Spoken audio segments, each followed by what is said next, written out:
주께로 나오라. 영원하신 주께 나오라. 내 죄까지 끌어안으시는 변함없으신 나의 주. 수치와 죄로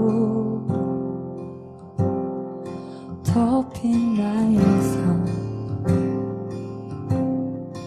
노력을 해봐도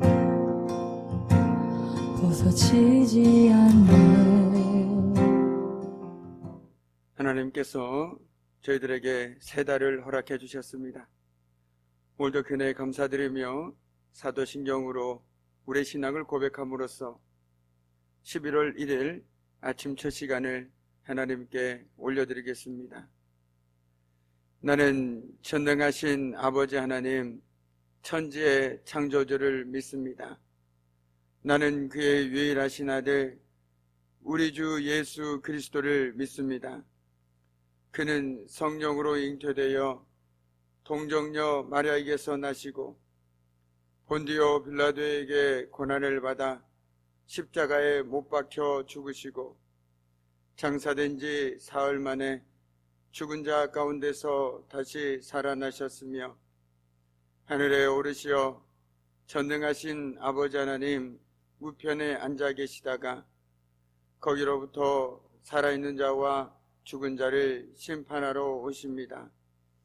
나는 성령을 믿으며 거룩한 공교회와 성도의 교제와 죄를 용서받는 것과 몸의 부활과 영생을 믿습니다. 아멘. 오늘 새벽에 하나님께서 우리에게 주시는 말씀은 시편 136편 1절에서 9절까지의 말씀입니다.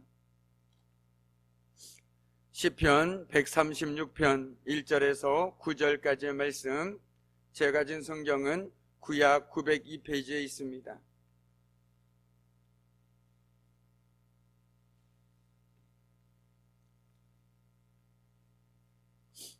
시편 136편 1절에서 9절까지의 말씀입니다.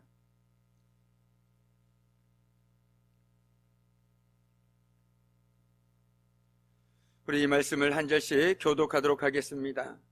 여호와께 감사하라. 그는 선하시며 그 인자심이 영원함이로다.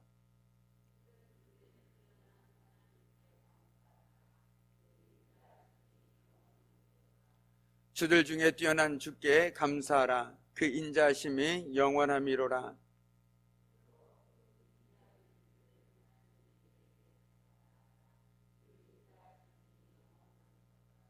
지혜로 하늘을 지으신 이에게 감사하라. 그 인자하심이 영원함이로다.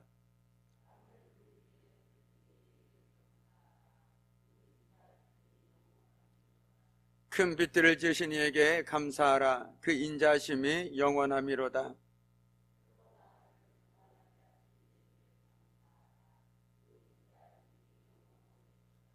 함께 읽겠습니다. 달과 별들로 밤을 주관하게 하신 이에게 감사하라. 그 인자하심이 영원함이로다. 아멘. 참으로 고마우신 아버지 하나님 감사합니다. 저희들에게 새 날을 주신 그 은혜에 감사드리며 무엇보다도 11월 한 달을 살아감에 있어서 말씀 앞에 서서 늘 모든 것이 하나님의 은혜임을 고백하며 살아갈 수 있는 저희들의 삶이 되길 소망하오니 오늘 말씀을 통하여 깨우쳐 주시고 저희들의 마음의 소원이에 함께하여 주심을 통해서 그 어느 달보다 감사가 풍성한 한 달이 채워질 수 있도록 하나님께서 은혜 내려 주옵소서. 모든 것 주님께 감사드리오며 예수님의 이름으로 간절히 기도드립니다. 아멘. 아이작 월튼이라는 영국의 수필가가 이런 말을 했다고 합니다. 하나님이 거하시는 곳이 딱 두 곳이 있는데 하나는 천국이요 하나는 감사하는 마음이다 라고 말했습니다. 사도 바울 역시 감사가 우리를 향하신 하나님의 뜻이다 라고 분명하게 말했지요. 감사는 선택이 아니라 하나님의 명령인 것입니다. 그러나 실제로 우리는 감사하지 못하고 살아갈 때가 참 많이 있습니다. 감사할 내용이 없어서가 아니라 모든 것을 너무나도 당연하게 생각하기 때문이죠. 오늘 시편 136편은 이스라엘 백성들이 감사절에 회중과 그리고 낭독자가 서로 주고받으면서 낭독했던 귀한 말씀입니다. 그러니까 상반절은 인도자가, 그리고 하반절은 회중이 화답하는 형식이었다라는 것이죠. 예를 들면 여호와께 감사하라라고 인도자가 말한다라면 회중은 그는 선하시며 그 인자하심이 영원함이로다라고 화답했다라는 것입니다. 그래서 오늘 시편 136편을 보면 끊임없이 그 인자하심이 영원함이로다가 반복되어지고 있는 것이 바로 회중의 화답이기 때문에 그렇습니다. 오늘 말씀을 통해서 이스라엘 백성들은 하나님은 선하시고 그 인자하심이 영원함을 다시금 깨닫고 고백하고 있는 것이죠. 그러면서 그들이 잊고 있었던 하나님이 선하신 분이시고 인자하신 분이심을 다시 한번 고백하게 되는 것이었습니다. 그런 의미에서 본다라면 136편은 왜 그렇게 그는 인자하심이 영원하다라고 고백하고 있는지 우리는 알 수 있을 것입니다. 그러니까 신들 중에 뛰어난 하나님께 감사하라라고 인도자가 고백한다라면 회중은 그 인자하심이 영원함이로다라고 화답하는 형식이라는 것이죠. 그렇습니다. 우리가 믿는 하나님은 그 인자하심이 영원하신 하나님이신 줄 믿으시기 바랍니다. 그렇다면 어떤 상황 속에서도 우리는 그 인자하신 하나님에 힘입어서 오히려 감사하며 살아갈 수 있다라는 것이죠. 오늘 시편은 특별히 크게 세 가지로 하나님께 감사를 올려드리고 있습니다.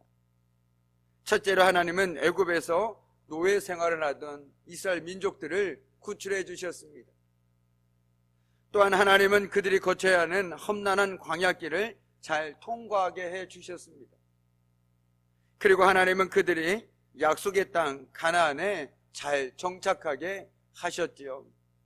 이것이 바로 하나님의 자비로운 돌보심이었습니다. 그런데 그 하나님의 자비는 영원 불변하다라는 것이죠. 우리 1절 말씀을 제가 상반절 그리고 우리 성도님들이 하반절 그렇게 하도록 하겠습니다. 여호와께 감사하라.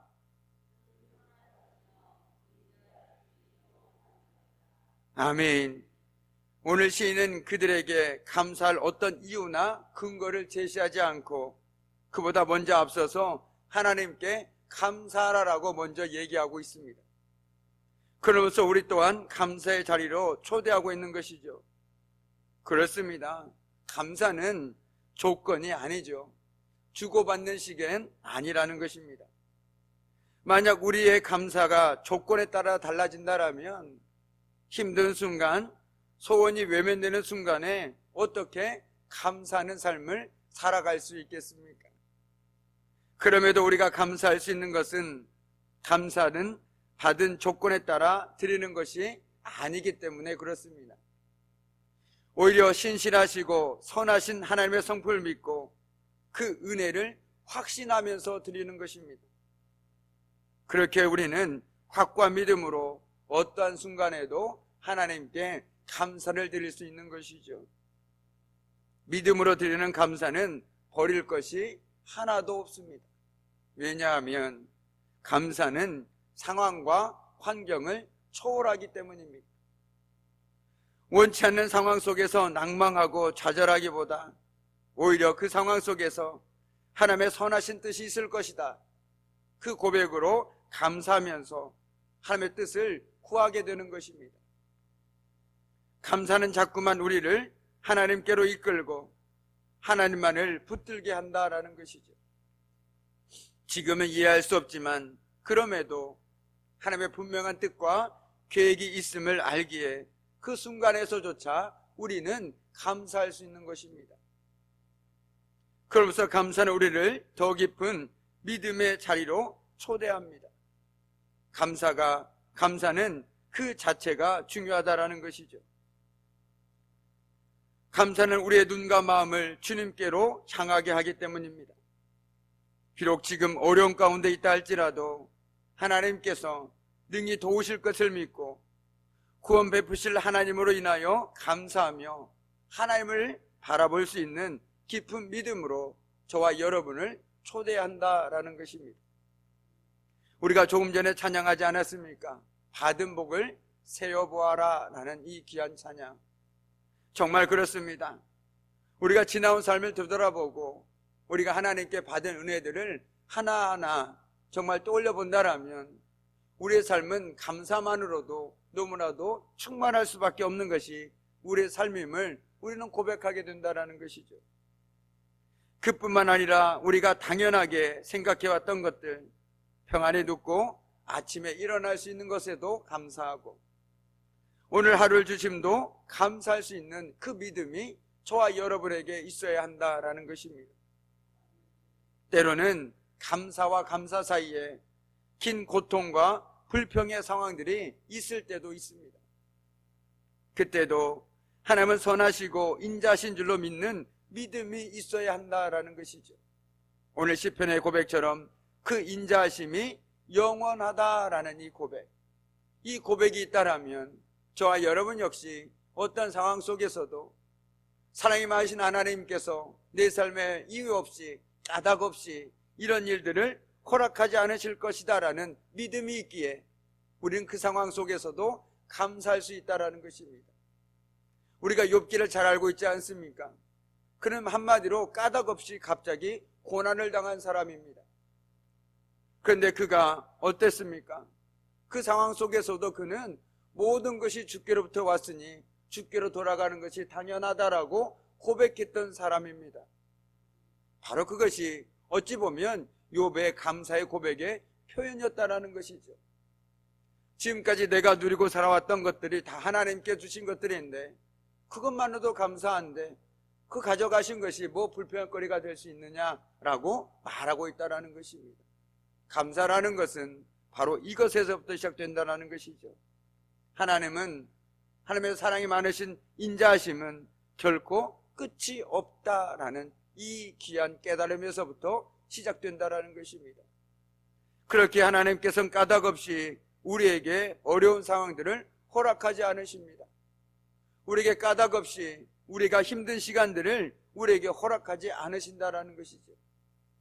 이 믿음이 있다라면 저와 여러분 역시 모든 상황 속에서 하나님께 감사하며 하나님의 뜻을 구할 수 있지 않겠습니까? 하나님 왜 나에게 이런 상황들을 허락하신지는 지금 알 수는 없지만 그럼에도 하나님께서는 까닭 없이 우리 삶 가운데 이런 일들을 허락하지 않으심을 믿기에 오늘도 감사함으로 하나님의 뜻을 구합니다라고 기도하며 나아갈 수 있는 것이 바로 저와 여러분의 삶의 모습들이고 삶의 풍경이겠죠. 11월 한 달 우리 삶 가운데 어떤 일들이 펼쳐질지 저도 모르고 하나님밖에 알 수가 없습니다. 때로는 감사와 불평이 교차하는 삶을 살아갈 때도 있습니다. 어느 날은 감사가 넘쳐나고 어느 날은 원망과 불평이 넘쳐날 수도 있다라는 것이죠. 그러나 그 순간에 하나님의 선하심과 인자심을 믿으면서 범사에 감사로 채워 나갈 수 있는 저와 여러분의 복된 11월 한 달이 되어지기를 주님의 이름으로 간절히 축복합니다. 아멘. 기도하겠습니다. 참으로 고마우신 아버지 하나님, 모든 것이 하나님께로부터 왔고 하나님의 인자하심은 영원함을 우리는 오늘 말씀을 통해서 깨닫게 되었습니다. 오늘 하나님께는 사랑이 넘쳐나신 분이심을 믿음으로 고백하며 환경에 의해서 감사와 불평이 교차하는 삶을 살아가는 것이 아니라 하나님의 선하심과 인자하심을 믿으며 범사에 감사로 채워 나갈 수 있는 저희들의 복된 삶 될 수 있도록 주님 도와주옵소서. 모든 것 주님께 감사드리오며 예수님의 이름으로 간절히 기도드립니다. 아멘. 하늘에 계신 우리 아버지의 이름을 거룩하게 하시며 아버지의 나라가 오게 하시며 아버지의 뜻이 하늘에서와 같이 땅에서도 이루어지게 하소서. 오늘 우리에게 일용할 양식을 주시고 우리가 우리에게 잘못한 사람을 용서하여 준 것 같이 우리의 죄를 용서하여 주시고 우리를 시험에 빠지지 않게 하시고 악에서 구하소서. 나라와 권능과 영광이 영원히 아버지의 것입니다. 아멘.